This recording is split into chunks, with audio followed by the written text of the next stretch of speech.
জাতীয় নাগরিক অপেক্ষা করছেন।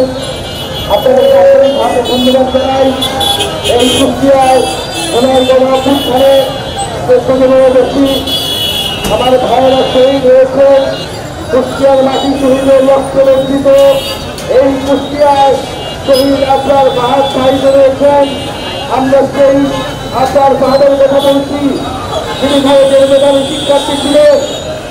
দেশের পক্ষে কথা বলার জন্য, আগ্রাসন এবং আধিপত্যবাদের বিরুদ্ধে কথা বলার জন্য বুয়েটের হলে সারা রাত করে সন্ত্রাসী সন্ত্রাসের ছাত্রলীগ তাকে নির্যাতন নিপীড়ন করে হত্যা করেছিল।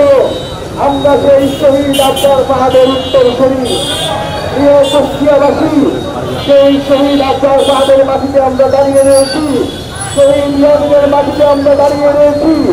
আমরা স্পষ্টভাবে বলেছি, শহীদ আবরার থেকে শহীদ আবু সাঈদ, শহীদ ইয়ামিন পর্যন্ত বাংলাদেশের মানুষের যে আশা আকাঙ্ক্ষা, বাংলাদেশ ঐক্যী রাজনীতির যে আকাঙ্ক্ষা, আধিপত্যবাদ এবং আগ্রাসন বিরোধী রাজনীতির আশা আকাঙ্ক্ষা, সেই আশা আকাঙ্ক্ষাকে ধারণ করে আমরা এগিয়ে যাব। আমরা ভারতীয় আধিপত্যবাদের বিরুদ্ধে আবরার বাহাদের পথ ধরে লড়াই করেছি। আবার যদি কোন রাজনৈতিক দল, কোন রাজনৈতিক পক্ষ সেই আধিপত্যবাদের গোলাম হতে চায়, আমরা তার বিরুদ্ধে দাঁড়াবো। বাংলাদেশের জনগণ তার বিরুদ্ধে প্রতিরোধ তৈরি করবে। আমরা স্পষ্টভাবে স্লোগান তুলেছি, গোলামি নয় আজাদি চাই। আমরা ভারতের গোলামি থেকে আমরা মুক্তি পেয়েছি, দিল্লির গোলামি থেকে আমরা মুক্তি পেয়েছি। আমাদের আগামী দিনে বাংলাদেশ স্বাধীনভাবে, সার্বভৌমভাবে, মর্যাদার সহিত আমরা দাঁড়াবো। আমরা আমাদের রাজনীতি, আমাদের রাষ্ট্র বিনির্মাণ করব। কুষ্টিয়ার আবরার বাহাদ, কুষ্টিয়ার শহীদ ইয়ামিন আমাদেরকে সেই শিক্ষা দিয়েছে। আমরা সেই আশা আকাঙ্ক্ষাকে ধারণ করি, সেই চেতনাকে ধারণ করি। আপনারা কি শহীদ আবরার বাহাদকে ধারণ করেন? শহীদ ইয়ামিনকে ধারণ করেন? শহীদ আবরার বাহাদুর স্ট্যাটাস মনে আছে আপনাদের?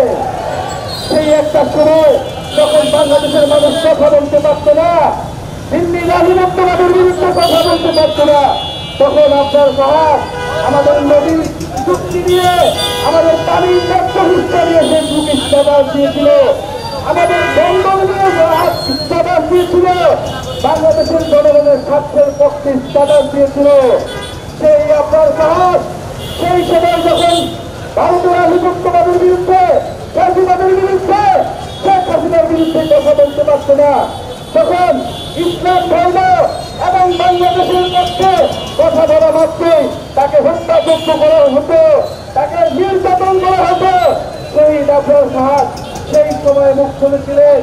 আমরা সেই শহীদ আবরারের পথ ধরে শহীদ ইয়ামিন পর্যন্ত জুলাই গণঅভ্যুত্থান, ফ্যাসিবাদ আধিপত্যবাদ বিরোধী লড়াই সংগ্রাম, সেই লড়াই সংগ্রাম চালিয়ে যাব। নতুন সংবিধান বিচার এবং সংস্কার না হওয়া পর্যন্ত কুষ্টিয়াবাসীকে সেই সংগ্রামে আহ্বান জানাচ্ছি। এবং শহীদ আবরার বাহাদ, শহীদ ইয়ামিন তাদের আশা আকাঙ্ক্ষাকে ধারণ করে কুষ্টিয়ার মানুষকে সাথে নিয়ে আমরা কুষ্টিয়াবাসীর জন্য, সারা দেশের মানুষের জন্য একটি বৈষম্যহীন গণতান্ত্রিক বাংলাদেশ উপহার দেব। এই প্রত্যাশা ব্যক্ত করে আমরা আজকে আপনাদের কাছ থেকে বিদায় নিচ্ছি। আপনারা আমাদের জন্য দোয়া রাখবেন, সালাম রাখবেন। আপনাদের এলাকার সন্তান নুসরাত তাবাসসুম গণঅভ্যুত্থানের সময় বিডি কর্তৃক নির্যাতিত হয়েছিল, গ্রেফতার হয়েছিল। ডিজিএফআই তার বাসা থেকে ভোর রাতে তাকে গ্রেফতার করে নিয়ে গেছিল। 6 দিন এই ডিবি অফিসে এই নুসরাত আটকা ছিল। বাংলাদেশের মানুষের পক্ষে, ফ্যাসিবাদের বিরুদ্ধে, স্বাধীনতার পক্ষে লড়াই করেছিল। আপনাদের আরেকটি সন্তান আমাদের নয়ন ভাই, তিনি অক্লান্ত পরিশ্রম করে এই কুষ্টিয়া এলাকার মানুষের উন্নয়নের জন্য, অধিকারের জন্য কাজ করে যাচ্ছেন।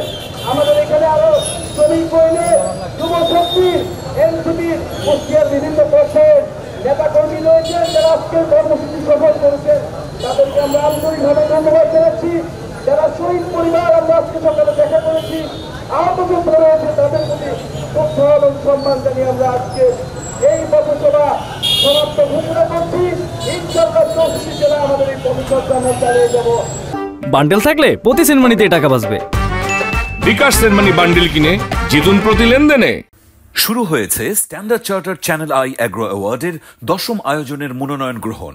এবার নতুন ক্যাটাগরি বছরের সেরা ছাদ কৃষক সহ মোট 13টি ক্যাটাগরিতে পুরস্কার প্রদান করা হবে। মনোনয়ন গ্রহণ চলবে আগামী 15 জুলাই 2025 তারিখ পর্যন্ত। বিস্তারিত জানতে ভিজিট করুন www.agroaward.com এবং ফোন করুন 018737000556 এই নম্বরে।